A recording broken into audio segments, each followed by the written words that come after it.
Oh, we want to continue growing it.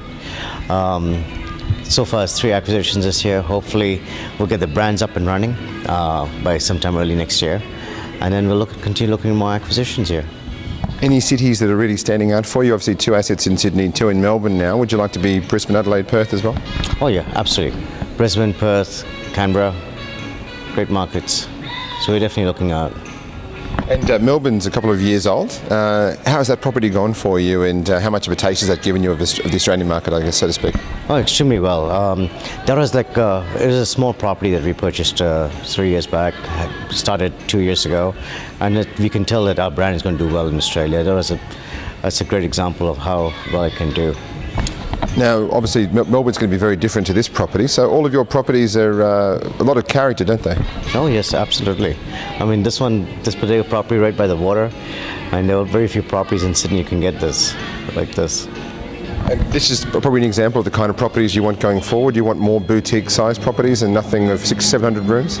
Well, I would say anything is possible, but I think one of the things that we look for is that the property should be unencumbered with a management contract, because what we'd like to do is really bring our management in. And tell us a little bit about Ovolo. You've obviously grown very fast in this market, and people are sort of learning that now, but tell us a little bit of history about the brand and how it evolved.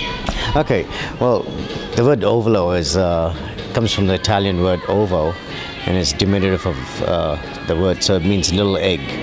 And it started in Hong Kong 2002, and we started with service apartments. Now we've grown into hotels.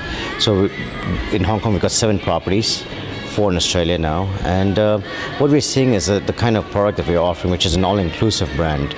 So we include, not just Wi-Fi, but minibar, free breakfast, free snacks, flexible check-in, check-out. So it's all about the travelers, understanding today's travel and what they're looking for. And business travellers obviously is a key market for you, isn't it? Oh, absolutely. Business as well as leisure. So, for example, in our property in Melbourne, we get approximately 50% leisure, 50% business. And going forward, obviously that's the kind of mix that you obviously like with all of your new properties? Oh, absolutely. And I think we'll see a similar breakdown over here as well, 50% business, 50% leisure. And Sydney it's a great tourist market as well. So if we had the glass ball out, how many hotels would you like in Australia in the next 5 years? Oh, okay. I should have my CEO close his ears for this one. But I think what I'd like to see is in the next 5 years to have around 2,000 rooms in the country.